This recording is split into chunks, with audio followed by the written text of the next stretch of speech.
Bien, bueno, feliz tarde para todos nosotros aquí, que Dios nos bendiga. Entonces, el estudio que tenemos hoy pautado es como ya hemos programado acerca de la deidad y en orden cronológico. La semana pasada, haciendo un breve repaso, pero muy breve, solamente mencionamos lo que estudiamos, ¿no? Fue en la primera clase y hablamos sobre lo que era al principio. Textos como Juan 1:1 al 3, donde nos dice que en el principio solo estaba el Padre y el Hijo, el Verbo con Dios y Dios con el Verbo. También ese Proverbios 8 leímos y estudiamos que nos decía que el Señor, el Padre, engendró al Hijo desde el principio, ¿no? Desde mucho antes, desde los días de la eternidad, y como en el momento pues que fue engendrado, tomó el lugar del principado y que este evento fue mucho antes de cualquier creación y es muy atrás, es en los días de la eternidad, como dice eh, también una vez más Miqueas, ¿no? Y bueno, en ese contexto mencionamos que en Proverbios 8:22 la palabra me poseía, esta que está aquí, era la misma palabra que se usa en Génesis capítulo 4 versículo 1, donde se dice que Eva adquirió varón del Señor, ¿no? Dando a entender que debe entender pues que cuando dice Jehová me poseía, es lo mismo que Jehová me engendró. Y decíamos que eso era algo que habíamos leído de Wagner. Entonces aquí están, yo les hice la compilación, pequeña, muy breve, y les mandé por el grupo al menos dos citas donde Wagner escribió esta explicación que está allí en PTUK, que sería Present Truth United Kingdom, o sea, la verdad presente del Reino Unido, tanto el 24 de octubre de 1895 como del 30 de junio de 1898. En ambos él esboza esa explicación de Proverbios 8:22, que bueno que nosotros mismos podemos confirmarla. Yo la he confirmado, pero todos los podemos confirmar con el acceso que tenemos hoy a través de estos medios a el texto original. Ver entonces que sí, que la palabra me poseía se puede traducir como Jehová me engendró en el principio. Bueno, de hecho él cita aquí al final una posible traducción: Jehová me dio a luz el principio de su camino antes de sus obras antiguas. Y también estudiamos Colosenses 1, del 15 al 17, donde se habla de que Jesús es el creador de todo, pero que Dios creó todo, el Padre, por medio del Hijo. Y bueno, también una explicación muy breve acerca de esto, también en la revista Verdad Presente de Reino Unido, 4 de diciembre de 1890. Bueno, eso fue lo que estudiamos la semana pasada. Hoy vamos a estudiar acerca de la deidad bajo ataque. Y vamos a estudiar solamente dos pasajes donde se explica con detalle este origen del pecado, ¿no? La rebelión en el cielo que ejecutó Lucifer, ¿no? Entonces, un texto es Isaías 14, del 12 al 15, y el otro es Ezequiel 28, del 12 al 19. En ambos pasajes se nos habla de esa gran rebelión y se complementan porque no hablan, o sea, hablan del mismo evento, pero desde dos enfoques diferentes y por eso complementan la historia, ¿no? Estamos, obviamente, desde lo que dice la Escritura. Entonces, bueno, Isaías 14, del 12 al 15. ¿Cómo caíste del cielo, oh lucero, hijo de la mañana? Cortado fuiste por tierra, tú que debilitabas las gentes, las naciones. Tú que decías en tu corazón, subiré al cielo, en lo alto, junto a las estrellas de Dios, ensalzaré mi solio. Y en el monte del testimonio me sentaré a los lados del Aquilón o del norte. Sobre las alturas de las nubes subiré y seré semejante al Altísimo. Mas tú derribado eres en el sepulcro a los lados de la huesa. Entonces, bueno, el texto lo que nos presenta en forma poética es desde el principio donde Lucifer se encontraba, su intento de ir hacia lo más alto y al final su destino justamente dice, en lugar de ir hacia las alturas, será derribado hacia el sepulcro, hacia los lados de la huesa. O sea, mostrándonos en estos breves versículos que en tanto que buscaba lo más alto, terminó por buscar lo más alto, logró ir a lo más bajo y en la perdición. Bueno, ¿qué podemos notar de estos versículos? Primero, aquí vemos la palabra lucero o Lucifer, según las versiones, el nombre que tenía Satanás antes de la rebelión, que significa luz matutina, por eso también se le dice hijo de la mañana. Y dos cosas que se pueden resaltar aquí. eh, en el versículo 13 se nos revela el pensamiento de su corazón. Dice, tú que decías en tu corazón. O sea, él comenzó a pensar en su corazón, a maquinar, a idear y con un plan y un propósito. ¿Cuál? Aquí lo dice, dos palabras clave. Subiré al cielo, junto a las estrellas de Dios, ensalzaré mi solio o mi trono, que son sinónimos, ¿no? Entonces, allí vemos dos palabras clave. Él intentó subir o ensalzar. ¿Subir a dónde? Eh, bueno, primero tenemos que notar que el deseo de Lucifer fue ese, subir, ensalzar su puesto, porque dice, junto a las estrellas de Dios ensalzaré mi solio. O sea, él tiene su solio que se le dio el Creador, que se lo dio el Señor Jesús.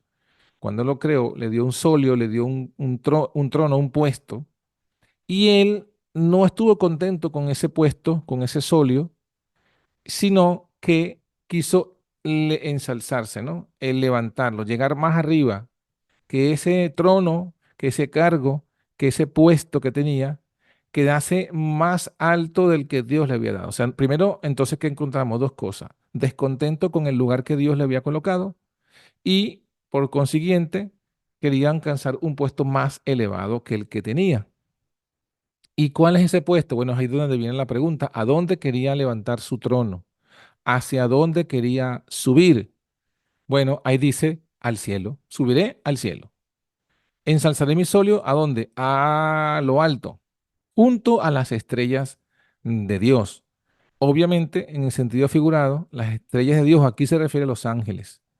Y cuando dice que Él quiere subir al cielo, s- hacia las estrellas, debemos entender que estaba ya Él en el cielo. Y cuando dice que Él quiere subir en el cielo, es que quiere decir más alto del puesto que tenía, como ya dijimos.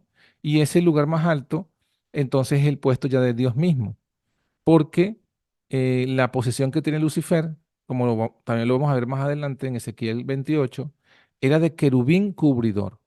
El querubín cubridor es el ángel que está en la inmediata presencia de Dios y que por su nombre, como lo dice cubridor, su función es cubrir la gloria de Dios para que no alcance pues a los otros seres. O sea, es como mantener pues a Dios allí en secreto y en intimidad. O sea que si hay un ser angelical que estaba, una criatura, lo más cerca de Dios posible era un querubín. Y ese era el caso de Lucifer, entre los varios querubines que había. Él era el más exalzo, el más exaltado. Y bueno, eso es lo que vemos, ¿no? Eso es lo que nos desnuda aquí las escrituras. Eso es lo que él quería, ensalzar su trono, quedar por encima de toda criatura ya más de lo que estaba. Y que si ya en su puesto ya él estaba sobre las criaturas, porque era el querubín cubridor, el jefe, y si quería aún más alto, entonces el único puesto más alto que el que ya tenía es el puesto del mismo Dios. Y eso lo vemos también porque más adelante dice lo siguiente, en el monte, en el versículo 13, en la segunda parte, en el monte del testimonio me sentaré. O sea, ese lugar alto, ese solio ensalzado que él quería, era se encontraba en el monte del testimonio a los lados del norte, a los lados del Aquilón.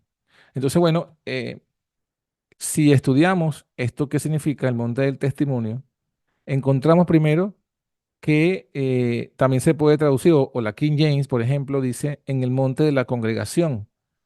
Y claro, cuando buscamos la palabra original hebrea es la palabra Moed, que según Strong significa asamblea, lugar de reunión, tiempo fijado para la reunión.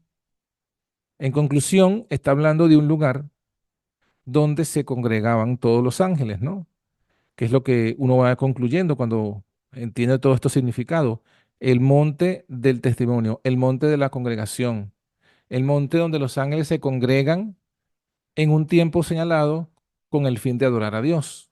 Entonces, él quería estar ubicado allí, en ese lugar, para ocupar ese puesto, ¿no? Ese puesto de Dios. Es interesante eso del monte del testimonio, porque entendríamos que estaría apuntando al lugar santísimo, que es el arca del testimonio, el lugar donde se encuentra. El testimonio viene a ser los 10 mandamientos, y el arca que le contiene son el arca del testimonio. Y justamente en el santuario, cuando nosotros vamos al santuario terrenal, que era una copia del celestial, justo en el arca del testimonio estaban labrados dos querubines. Y bueno, sabemos que Lucifer era uno de estos querubines.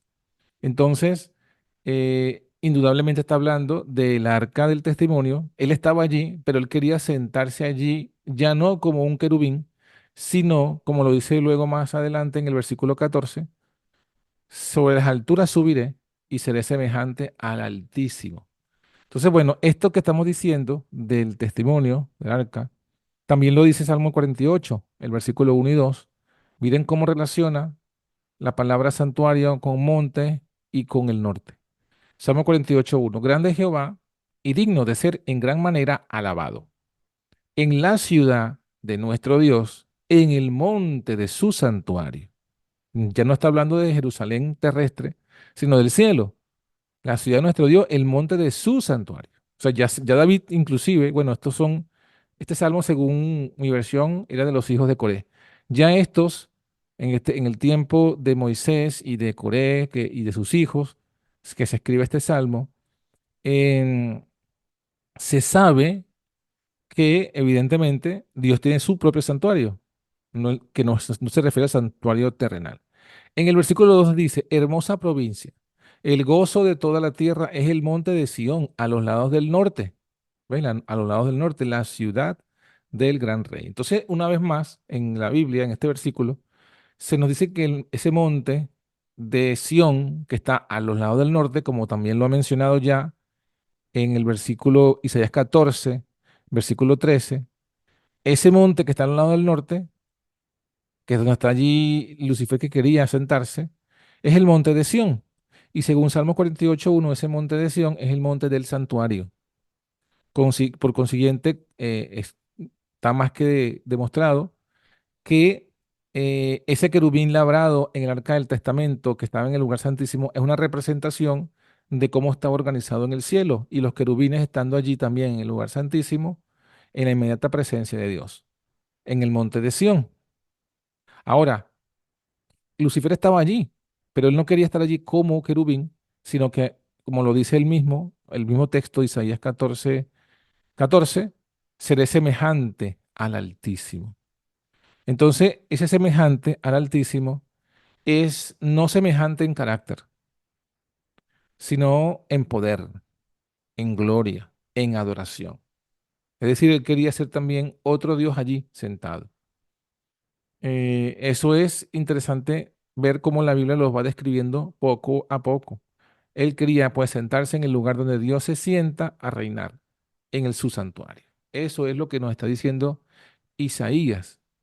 Y justamente al final Isaías, el versículo 15, lo que nos dice que aunque él pretendió eso en su gran rebelión, en su original rebelión, al final su destino será el sepulcro, o sea, va a caer en lo más profundo, más abajo, en lo más abajo posible, en el sepulcro. Y en lugar de estar a los lados del norte, va a estar a los lados de la huesa. Entonces, bueno, esto Isaías 14 nos muestra, nos muestra entonces que Lucifer quería pues ocupar esa posición allí junto con Dios, junto con Dios. Ezequiel 28 también nos amplía más esto, ¿no? Desde el versículo 12, el profeta Ezequiel recibe un mensaje de Dios y dice, Hijo de hombre, levanta endechas sobre el rey de Tiro y dile, así ha dicho el Señor Jehová, tú echas el sello a la proporción, lleno de sabiduría y acabado de hermosura. Entonces, ¿qué está hablando? Una endecha sobre el rey de Tiro. Pero cuando vamos leyendo, nos vamos a dar cuenta que se está usando la figura del rey de Tiro para hablar de Lucifer, así como se usa la figura de la serpiente para hablar de Satanás, así como se usa la figura del dragón, que en un sentido representa primero a Roma, pero también representa a su vez a la serpiente antigua, diablo y Satanás. La misma figura está usando aquí Ezequiel cuando habla del rey de Tiro, pero luego dice que este rey de Tiro es el sello a la perfección, a la proporción. No puede ser ningún ser humano porque ningún ser humano ha estado en ese nivel. Luego el versículo 13 lo confirma, en el Edén, en el huerto de Dios estuviste. El rey de Tiro, el literal rey de Tiro, no estuvo en Edén, no tenía esa cantidad de años, desde el Edén hasta cuando Ezequiel tiene esta visión. Estamos hablando que Ezequiel es contemporáneo con Daniel. O sea que estamos hablando de un rey que era contemporáneo con Nabucodonosor. Indudablemente no puede ser el literal rey de Tiro porque no podía tener esa cantidad de años desde el Edén hasta ese momento. Entonces, ¿quién es el único que podría ser a que se refiere aquí? Y que sería el verdadero rey de Tiro. Bueno, Lucifer, el dragón, la serpiente antigua, diablo y Satanás. ¿Qué más se dice de él? Dice, toda piedra preciosa fue tu vestidura, el sardio, topacio, diamante, crisólito, ónice y berilo, el zafiro, carbúnculo y esmeralda y oro. Los primores de tutas moriles y pífanos estuvieron apercibidos para ti en el día de tu creación. Entonces aquí el Señor va desnudando, va mostrando que cuando creó a Lucifer fue lo más excelso, lo maravilloso, y lo recibió con tamboriles y pífanos. Estaban preparados para él, cuando fue creado fue una gran fiesta que hizo el Señor y indudablemente también vemos a la luz de estos textos o de esta expresión aquí, que si los tamboriles y pífanos estaban preparados para él en el día de su creación, entonces podemos entender que él fue uno de los últimos ángeles, o sea, él no fue el primer ángel en ser creado. Ya habían creado otros ángeles y esos otros ángeles se les encargó que tocaran estos instrumentos para cuando Lucifer fuese creado, para que fuese recibido en una fiesta. Versículo 14. Tú, querubín grande, cubridor, aquí se le da ya el cargo, mira, querubín. Y se le dice no querubín simplemente, sino querubín grande. O sea, por eso entendemos que entre los querubines, porque en el santuario de Moisés habían dos querubines. En el santuario que levanta Salomón habían cuatro querubines. En Apocalipsis 4 vemos cuatro seres vivientes. Y de esos cuatro querubines, Lucifer era el más alto, o sea, el principal. ¿Por qué? Lo dice el texto, querubín grande. Dice además cubridor, o sea, su función, como ya dijimos, era cubrir. Como la función en los querubines, en el arca del lugar, del arca del testamento, del lugar santísimo, ellos son una pieza labrada en oro al que se le denomina propiciatorio. ¿Por qué propiciatorio? Porque propician una cubierta entre la ley de Dios que está allí dentro del arca y todo lo que está afuera. O sea, lo que impide, en un sentido, en el sentido de la justicia, lo que impide que la ley de Dios condene al mundo es la propiciación, es la cubierta, es lo que cubre, ¿no? Lo que cubre de la justicia hacia lo que está injusto. Entonces, en un sentido, por eso se le dice cubridor, porque cubre de los demás seres la gloria de Dios. Dice, querubín grande, cubridor, yo te puse. En el santo monte de Dios estuviste. O sea, estamos hablando del mismo santo monte que está al lado del norte, en el monte de Sión, el lugar de su santuario. En el santo monte de Dios estuviste, en medio de piedras de fuego has andado. Ya lo ubicó. Ahora luego dice, versículo 15, perfecto eras en todos tus caminos, desde el día que fuiste criado hasta que se halló en ti maldad. Entonces aquí está hablando de la caída de Lucifer, que fue creado perfecto en todo, pero luego él permitió, él mismo se dejó extraviar hacia la maldad y se halló en él maldad. ¿Cómo llegó a esa maldad? Versículo 16, a causa de la multitud de tus contratación, fuiste lleno de iniquidad y pecaste. O sea, por toda la contratación aquí se refiere a toda pues la gloria que Dios le había dado, los cargos que Dios le había dado. De hecho, si me permiten un momento, un segundito, para ponerle aquí la luz.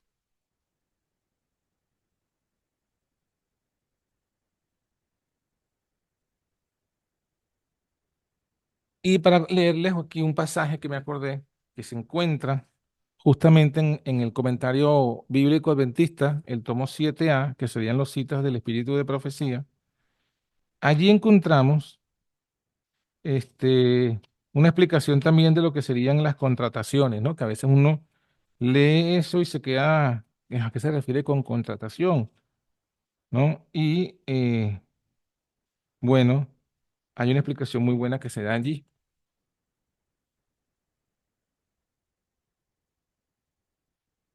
Si no recuerdo mal es aquí, en este comentario.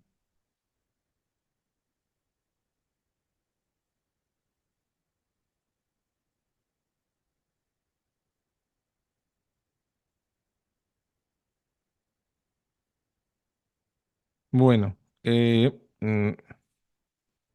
no, no está aquí. Bueno, pero lo que decía de contratación era de todo el encargo que él tenía en el cielo, todas las labores que él hacía en el cielo, y por cada labor recibía pues su gloria, su alabanza, por cada función, y eso lo fue llenando, ¿no? Lo fue llenando la vanagloria, el ego, y es lo que dice aquí el versículo, a causa de la multitud de tu contratación, fuiste lleno de iniquidad. O sea, él tomó toda esa gloria para sí. Pensó que él era realmente la fuente de esa gloria, de esa contratación, de esa labor que hacía, de esa perfección que hacía.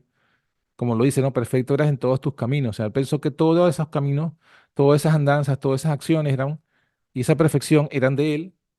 Y dice aquí, entonces se llenó de iniquidad. Y al llenarse de iniquidad, entonces luego incurre en pecado. ¿Cuál fue el pecado? Ya lo vimos. El pecado fue que entonces dijo, yo debo recibir toda la gloria. ¿Por qué debe recibir la gloria Jesús? Si soy yo que estoy haciendo las cosas, ¿no? Entonces fuiste lleno de iniquidad y pecaste, y por eso yo te eché del monte de Dios. ¿No? Ahí está hablando entonces cuando Lucifer fue expulsado del cielo. Te arrojé de entre las piedras del fuego, oh querubín cubridor. O sea, este inclusive es una endecha, como ya lo hemos leído, es un lamento, y por lo que estamos viendo, es un lamento que hace Dios, que hace Jesús. Porque ¿quién fue que lo echó del monte de Dios? Según Apocalipsis, capítulo 12, encontramos que Miguel y sus ángeles luchaban y luchaban el dragón y sus ángeles. Y ya no se dio más lugar para ellos en el cielo y fue echado fuera el gran dragón. Entonces, quien echó aquí y quien está dando esta endecha es Jesucristo mismo, es Miguel. Se está lamentando de cómo, bueno, es como un padre se lamenta de un hijo que desde el momento que lo concibe, lo tiene grandes expectativas, grande amor, quiere darle de todo y al final resulta el mayor de los rebeldes. Entonces, aquí este es un lamento que hace Jesucristo. Y dice, eh, versículo 17, sigue explicando Jesús aquí lo que pasó allá en el cielo. Enaltecióse tu corazón a causa de tu hermosura. O sea, no solamente fue su labor y la gloria que recibía y la perfección en su labor y la gloria que recibía por ello, lo que lo causó en la caída, sino también su hermosura.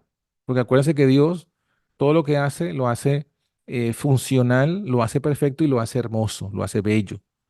Y aún en medio de los 6000 años de pecado que tenemos sobre nosotros, vemos todavía hermosura en la naturaleza. Todavía vemos hermosura. O sea, imagínense cómo era cuando Dios creó todo sin pecado. Bueno, en ese caso, Lucifer también se enalteció por su hermosura, corrompió su sabiduría por su resplandor. Entonces también era inteligente, sabio, hermoso, lleno de gloria. El resplandor se refiere a la gloria. Y dice, yo te arrojaré por tierra, delante de los reyes te pondré para que miren en ti. Ya está haciendo aquí el Señor un anticipo de lo que sucederá al final de los 1000 años, cuando será arrojado, ¿no? En fuego y todo esto. Con la multitud de tus maldades, dice el versículo 18, y con la iniquidad de tu contratación, ensuciaste tu santuario.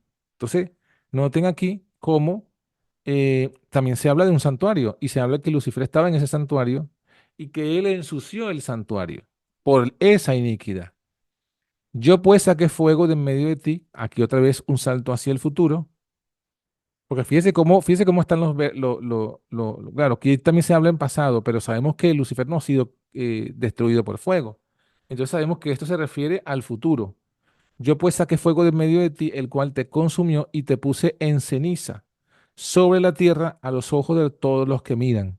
O sea, está hablando entonces de lo que pasará al final de los 1000 años cuando sea destruido con el lago fuego y azufre, Lucifer y sus ángeles. Todos los que te conocieron de entre los pueblos se maravillarán sobre ti. En espanto serás y para siempre dejarás de ser. Entonces, qué nos muestra de esto en cuanto a esa rebelión en el cielo? Bueno, ya lo hemos ido explicando. Muestra eh, su posición. Isaías 14 no nos dice, Isaías 14 nos da el nombre, Lucero, hijo de la mañana, pero no nos dice qué posición tenía. Nos dice, sí nos dice Isaías 14, no, que él quería ensalzarse su solio. Él tenía un solio, un trono, y quería levantarlo más alto.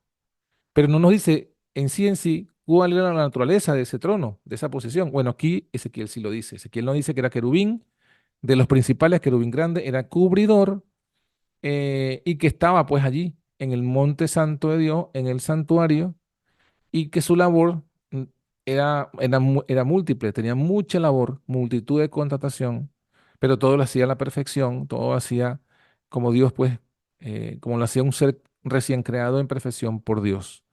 Pero que toda esa gloria, toda esa hermosura, toda esa sabiduría que le fue dado como un don, no la colocó, no la justipreció, no la entendió como un don de Dios, del cual él no debía tomarse para sí gloria, y justamente hizo eso, tomó la gloria que le pertenecía solo a Dios, de su hermosura, de su sabiduría, de su perfección. Esa gloria era de Dios, pero él la tomó para sí. Y eso fue su iniquidad. Eso fue lo que lo llevó entonces a luego tener un descontento, haciendo que tenía tanta alabanza, tanta hermosura, tanta sabiduría. Entonces dijo, comenzó a pensar que él merecía un puesto mejor que el que tenía.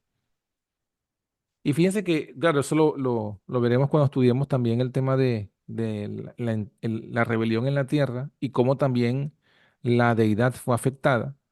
O sea, el concepto de Dios en la mente de Eva. Pero lo vemos en la historia de Eva, también vemos lo mismo. Él quiso contagiar y contagió a Eva con su mismo espíritu. Un espíritu de descontento con el puesto que tenía y con un espíritu de codicia de un puesto superior. Eso fue exactamente lo que vemos aquí que hizo él, o que él experimentó. Un descontento del puesto, aunque era el mejor puesto que podía tener cualquier criatura, descontento, y luego quiso un puesto superior al que tenía.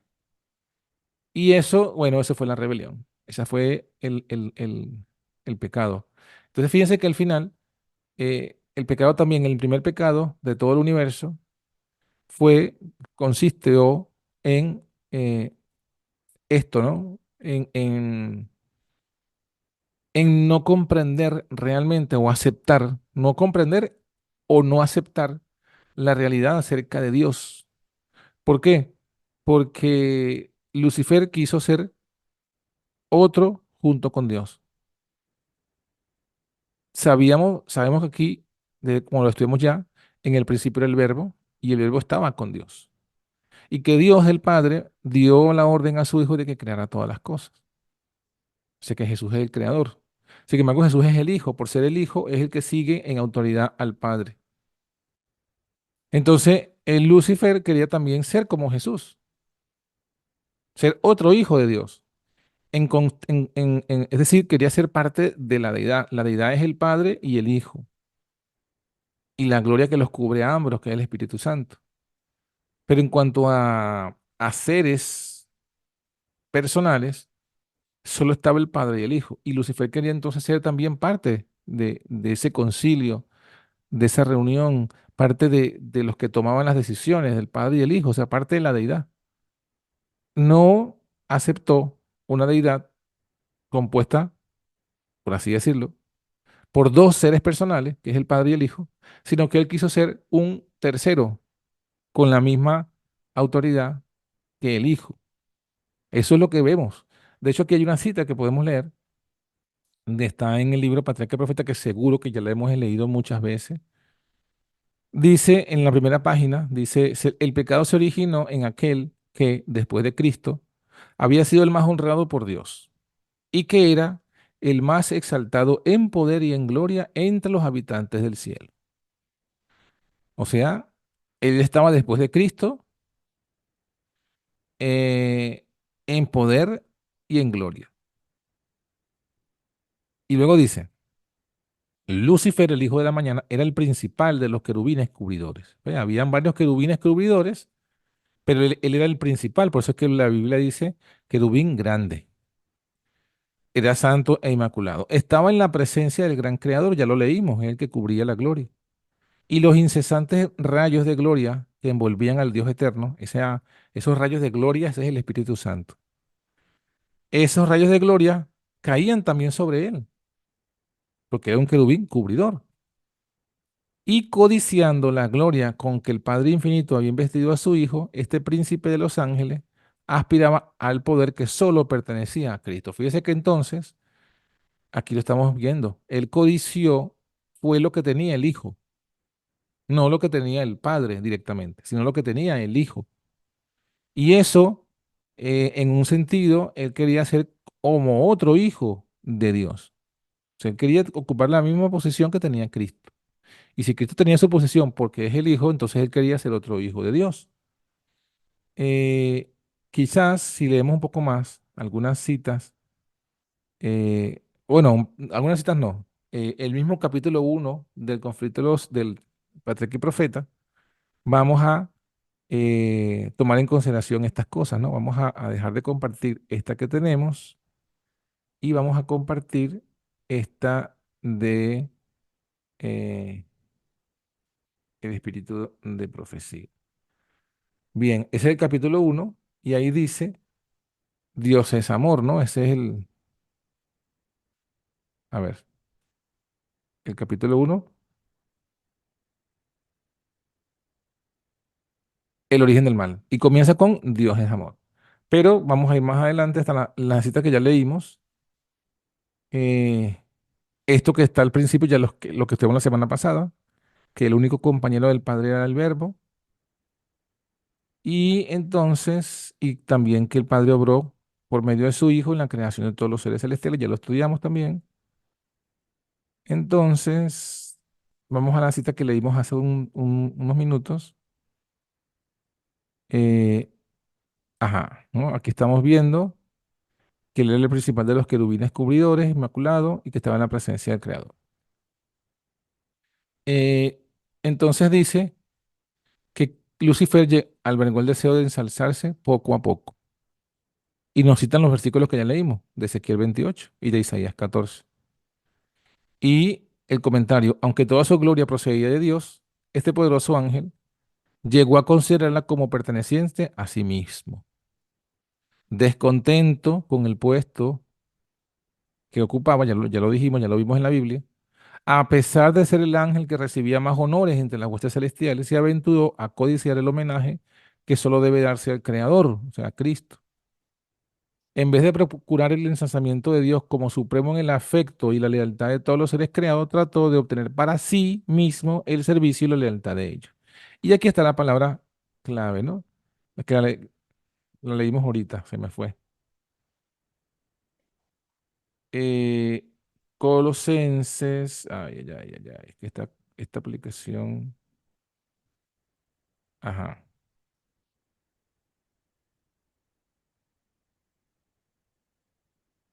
aquí está. Codiciando la gloria con que el Padre Infinito había investido en su Hijo, este príncipe de los ángeles aspiraba al poder que solo pertenecía a Cristo. Ese fue entonces la rebelión. Él quiso tener la misma gloria que tenía el Hijo, no la del Padre, sino la del Hijo. Y bueno, eso provocó que hubiese un concilio celestial, Y en ese concilio los ángeles rogaron a Lucifer que desistiese de su intento. Luego el mismo Hijo de Dios presentó ante él la grandeza, la bondad y la justicia del Creador y también la naturaleza sagrada e inmutable de su ley. O sea, la ley dice que no tendrás dioses ajenos delante de mí. O sea, no podía Lucifer ser adorado como Dios, porque la ley es inmutable, es eterna, y la ley dice que solo al Señor tu Dios adorarás y solo a Él servirás. Entonces no podía cambiarse la ley para que entonces también fuese adorado Lucifer. O sea, solamente se adoraban al Padre y al Hijo, no podía adorarse a un tercero, no podía adorarse ahora a Lucifer. No se podía cambiar la ley. Y bueno, es lo que hace el Hijo de Dios, Jesucristo, le explica y luego también le dice las consecuencias, ¿no? Lucifer deshonraría a su creador y acarrearía la ruina sobre sí mismo. Esta amonestación solo despertó un espíritu de resistencia. Y Lucifer permitió que su envidia hacia Cristo prevaleciese y se afirmó más en su rebelión. Y eso pasa también hoy día, no solo con Lucifer, sino con nosotros. A veces nosotros permitimos que la envidia crezca, la envidia, la codicia, el pecado, cual fuere, crezca en nuestras vidas. El propósito, y aquí está otra vez, el propósito de este príncipe de los ángeles llegó a ser disputar la supremacía del Hijo de Dios. Disputar la supremacía. O sea, su disputa fue con no acepto que el único que tenga autoridad después de Dios sea Jesús. Yo también quiero tener igual autoridad que Jesús. No puede haber un solo hijo de Dios, tiene que haber también otro hijo de Dios. En un sentido de lo que estaba él diciendo. Y bueno, el resto aquí del capítulo sigue hablando de todo lo que, lo que el Señor hizo, porque el Señor permitió, porque dejó que Lucifer siguiese trabajando. Y bueno, hubo un segundo concilio. Aquí está el Rey del Universo convocó a las huestes celestiales comparecer ante él, a fin de que en su presencia él pudiese manifestar cuál era el verdadero lugar que ocupaba su hijo. Parece que, según lo que hemos leído, parece que en el primer concilio solo hablan los ángeles y Jesucristo, que es lo que leímos en la cita. Solamente en ese concilio quienes hablaron y trataron de persuadir fue los ángeles leales y Jesucristo. Ahora, este segundo concilio, quien habla directamente es el Padre, porque dice aquí, los manda a comparecer ante Él a fin de que en su presencia Él pueda manifestar cuál es el verdadero lugar que ocupaba su Hijo. Esto es importante. Bueno, obviamente que hasta lo que hemos estudiado en la Biblia es suficiente para entenderlo, ¿no? Esta parte no está de forma explícita en la Biblia, pero creemos pues en la inspiración de estos escritos. Y por tanto también es interesante analizar lo que se desnuda aquí en relación con eso. ¿Por qué? Porque fíjense que aquí el Padre, sabiendo la naturaleza del pecado, del conflicto y de la rebelión, entonces convoca a otro concilio. Pero en este concilio ya no se habla directamente de la ley. Fíjense que en el concilio que leímos hace unos párrafos anteriores, eh, eh, los ángeles le dicen, hablan de la bondad de Dios, del carácter de Dios. Jesús habla de la ley de Dios, que no se puede cambiar. Ahora el Padre no habla ni de su carácter, ni habla de la ley. El Padre habla de su Hijo y dice que Él convoca para manifestar el verdadero lugar que ocupa su Hijo. Porque ya Lucifer estaba confundiendo justamente el lugar del Hijo.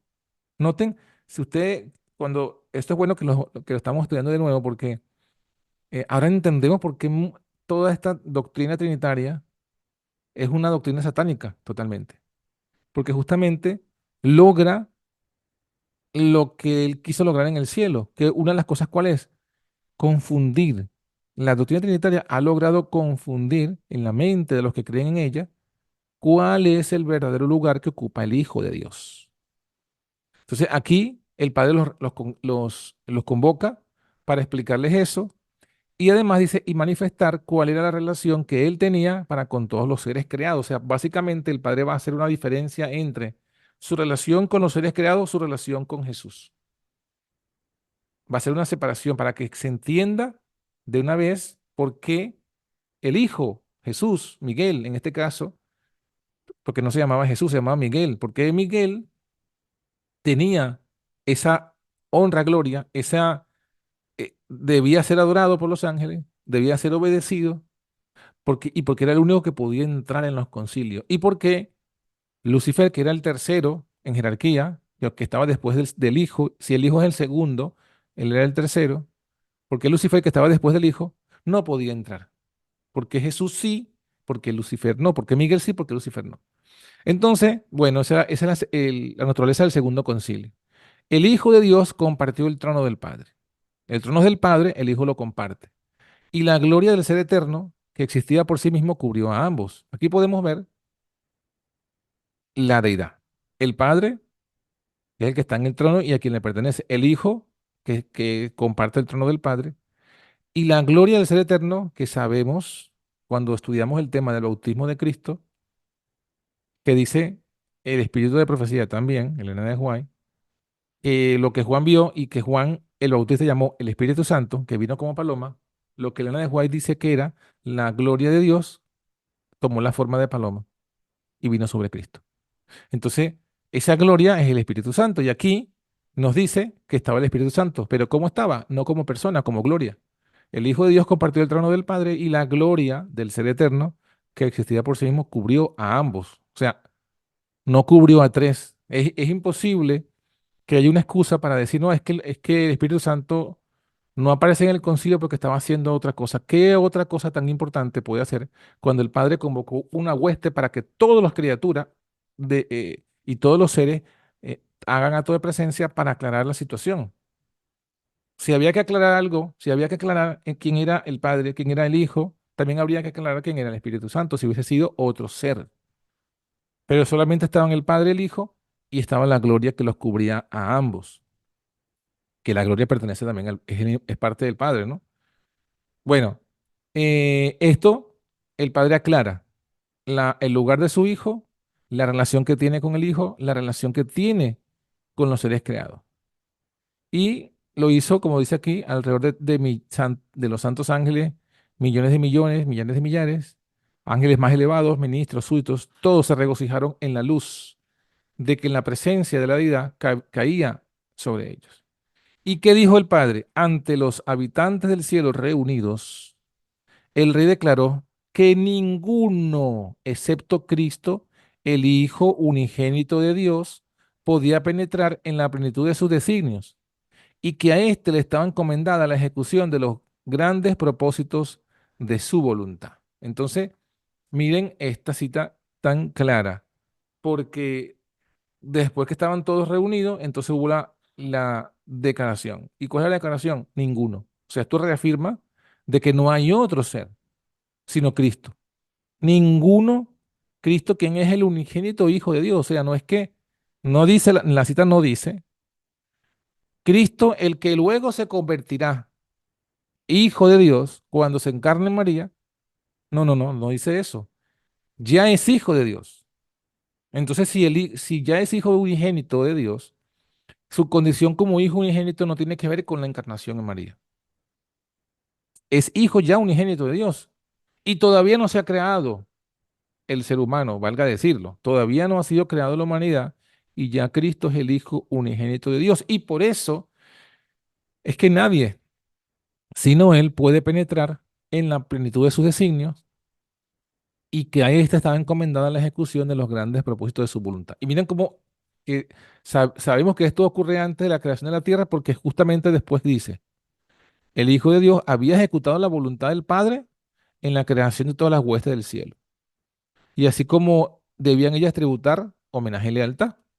Cristo había de ejercer aún el poder divino en la creación de la tierra y sus habitantes. O sea, en este momento todavía no se había creado la tierra. O sea, esta rebelión ocurre antes de la creación. Y antes de la creación se hace también este concilio.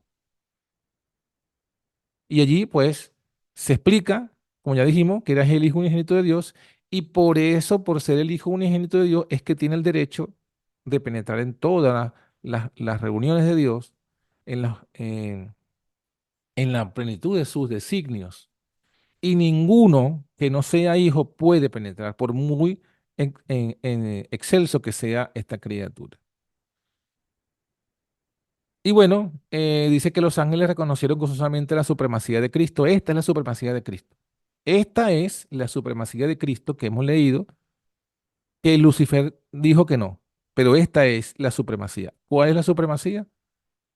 Que Cristo es el Hijo unigénito de Dios y y es que ningún otro ser en todo el universo podía penetrar en los designios del Padre, sino el Hijo unigénito. Los ángeles lo reconocen y se postran ante él, le rindieron su amor y adoración. Lucifer también se postró con ellos. O sea que al final parece que ante este segundo concilio, que fue donde el Padre sí habló, parece que aquí entonces él sí acepta. Pero dice, sin embargo, en su corazón se libraba un extraño y feroz conflicto. La verdad, la justicia y la lealtad luchaban contra los celos y la envidia. Él había dejado que los celos y la envidia entrasen en su corazón. No estaba totalmente corrompido, porque dice que tenía verdad en su corazón, justicia y lealtad, y esa había una lucha contra los celos y la envidia. O sea, estaba ahora su corazón en una lucha. Y dice inclusive, la influencia de los santos ángeles pareció por algún tiempo arrostrarlo con ellos. O sea, parece que esto como que se calmó por un tiempo. Esta rebelión, este deseo de Lucifer se calmó ante el pronunciamiento del Padre y la influencia de los santos ángeles. Esto estuvo calmado, ¿no? Dice que los melodiosos acentos se elevaban en himnos de alabanza, cantados por millares de alegres voces, y el espíritu del mal parecía vencido. Indecible amor conmovía su ser entero, el de Lucifer. Al igual que los inmaculados adoradores, su alma se hinchó, atención, su alma se hinchó de amor hacia el Padre y el Hijo. Mira, aquí también está hablando solamente de dos. Hasta el mismo Lucifer sabe que solo es el Padre y el Hijo. Por un tiempo que no se dice cuánto, hubo calma, hubo aparente resolución, pero luego se llenó de orgullo de su propia gloria. Volvió a su deseo de supremacía y nuevamente dio cabida a su envidia hacia Cristo. ¿Ven? Otra vez, el problema es con Cristo. Los altos honores conferidos a Lucifer no fueron justipreciados como dádiva especial de Dios y por lo tanto no produjeron gratitud alguna hacia su creador.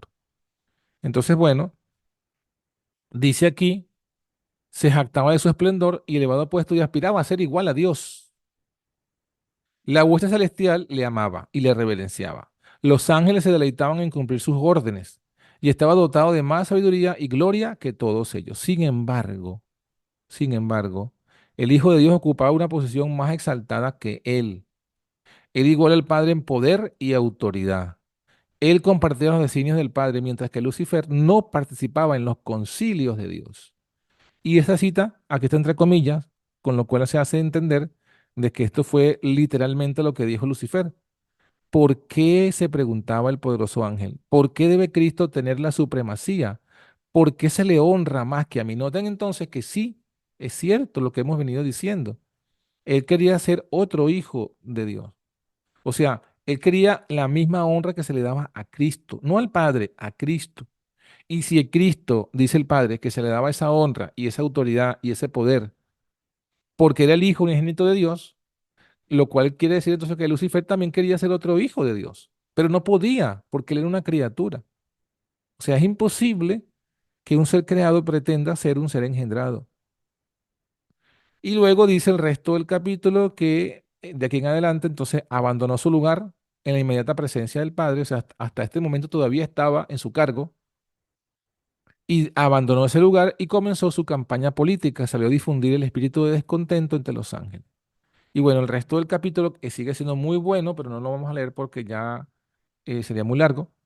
Lo que nos muestra es ahora cómo él infesta a todo el resto, bueno, no a todo, pero sabemos que a un tercio de los ángeles del cielo, con ese espíritu y con esa ideología de que él debía ser otro hijo de Dios, o por lo menos recibir la misma honra que se le daba al Padre, que se le daba al Hijo, perdón. Debía ser el tercer ser en ser adorado y alabado y glorificado. Y bueno, cuando leemos lo que dice la Biblia y leemos este capítulo, no puede haber duda O sea, se entiende claramente, casi que es un grito que se nos dice, mira, la doctrina en la cual hay un tercer Dios o un tercer ser que tiene la misma autoridad, gloria y poder que Jesús, es una doctrina que viene de la mente del diablo. Porque ese fue realmente, ese es el origen del mal. Así se titula el capítulo. Esa es la primera gran rebelión, el primer gran pecado fue eso. O sea, este, eso es lo que nos está diciendo este capítulo. Aunque no lo diga textualmente, la idea está allí. Esa es la idea que está en este capítulo. Y bueno, es por eso que es un capítulo que hay que estudiarlo con detenimiento porque arroja mucha luz sobre ese gran conflicto que se originó en el cielo y que continúa en la tierra, porque ya vemos que sigue estando esa misma idea aquí en la tierra. Entonces, bueno, mis hermanos, hasta aquí el estudio de hoy. Vamos a dejar de grabar por si quieren hacer algún comentario y no quieren que este comentario quede en la grabación. A ver, ajá, detener grabación.